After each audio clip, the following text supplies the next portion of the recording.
सुनो, मेरे लिए ग्रीन टी बना देना और मेरा रूम भी साफ कर देना। जी ठीक है। कॉलर भी से साथ ले जाना, तुम्हारा ख्याल रखेंगे।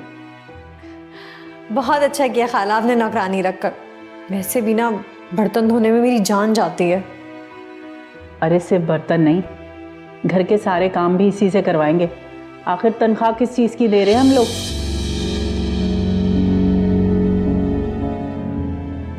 तुम कहाँ जा रहे हो? अब पानी लेने जा रहा था। तो तुम क्यों जा रहे हो? निम्रा, 5 के लिए पानी ले आना। आंटी, फाय की ना तबीयत ठीक नहीं है कल रात से। क्यों? कल तक तो ठीक था। अब नहीं अम्मी, बस वो रूम शेयर करने की आदत नहीं है ना।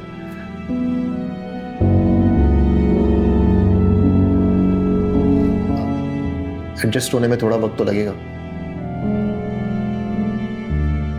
बेटा, ऐसा सबके साथ होता है। हमारी शादी अब तुम्हारी अम्मी के साथ हुई थी ना, तो हम शर्म के मारे बात नहीं किया करते थे। अस्सलाम अलैकुम दोस्तों, जैसा कि आप देख रहे हैं, आज हम बात करने वाले हैं ड्रामा नौकरानी बीवी की।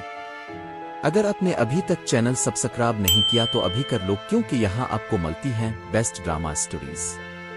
चलिए चलते हैं ड्रामा की तरफ। कहानी का आगाज एक टूटे हुए दिल की सदा से होता है। किसे सुनाऊं अपना फसाना, कैसे बचाऊं खुद को।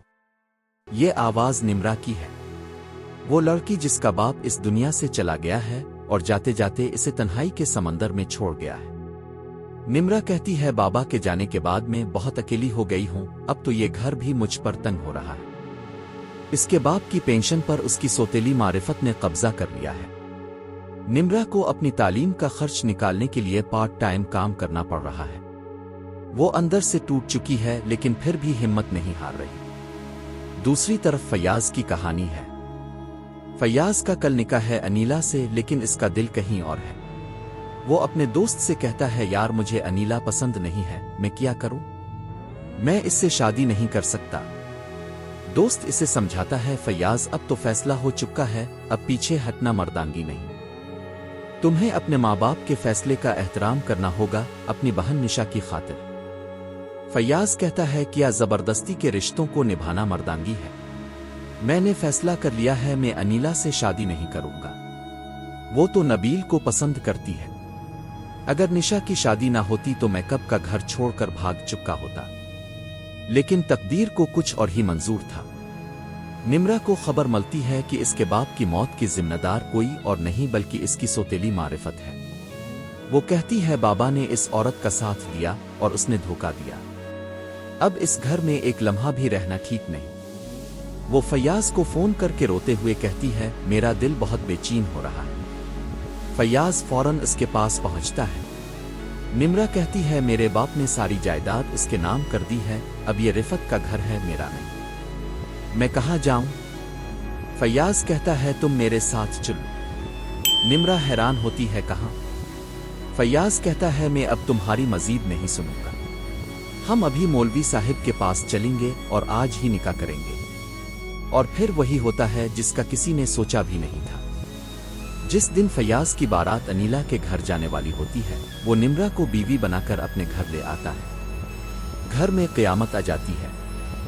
गाड़ी खराब होने का बहाना करके वो देर से पहुंचता है और सबके सामने कहता है, उम्मी ये मेरी बीवी है निम्रा। ये सुनते ही इसकी माँ चीख उठती है, फैयाज तुमने अपने माँ बाप को धोखा दिया। तुमने अपनी बहन की जिंदगी के बारे में नहीं सोचा, हमारी इज्जत के बारे में नहीं सोचा। इसकी माँ कहती है, तुम्हारी अपनी माँ तुम्हें कभी मुआफ नहीं करेगी, याद रखना। पूरा मोहल्ला बैठा है, अनीला आती ही होगी। अगर अफशा को जरा सी भी भनक लग गई तो वो निशा को तलाक दिलवा देगी। फैयाज गिड़गिड़ाता है, उम्मी अल्लाह की किस्म, मेरी ऐसी कोई नियत नहीं थी, हालात ऐसे बन गए कि मुझे फैसला करना पड़ा। वो बताता है, निम्रा के माँ बाप इस दुनिया में नहीं है, इसका घर में कोई सहारा नहीं, सिर्फ सौतेली माँ है। इसका बाप गुस्से से कहता है, सिर्फ एक हल है, इसे इसके घर छोड़ आओ। लेकिन फैयाज कहता है, वो वहां नहीं जा सकती। आखिर में माँ एक सख्त शर्त रखती है। वो कहती है ठीक है, मैं इसे घर में रख लूंगी एक शर्त पर, ये इस घर में नौकरानी बनकर रहेगी और अनीला को इस बात की भनक तक नहीं लगनी चाहिए। अगर अनीला को जरा सा भी शक हुआ तो तुम मेरी लाश देखोगे। यही से नौकरानी बीवी की असल कहानी शुरू होती है। एक पढ़ी लिखी यूनिवर्सिटी की तालिबा जो कल तक इज्जतदार घर की बेटी थी, आज अपने ही शौहर के घर में नौकरानी बनने पर मजबूर है। क्या फैयाज अपनी मोहब्बत को इस जिल्लत से बचा पाएगा? क्या निम्रा इस नौकरानी वाले रूप में अपनी इज्जत बचा पाएगी? और क्या अनीला को इस राज का पता चल जाएगा? दोस्तों, ये ड्रामा मोहब्बत, कुर्बानी और समाज की बेहिस्सी की एक ऐसी दास्तान है जो आपको आखिर तक अपनी गिरफ्त में रखेगी। अगर आपको ये वीडियो अच्छी लगी हो तो लाइक, शेयर और सब्सक्राइब जरूर करें। और मिलते हैं नेक्स्ट एपिसोड में एक और जबरदस्त स्टोरी के साथ। अल्लाह हाफिज।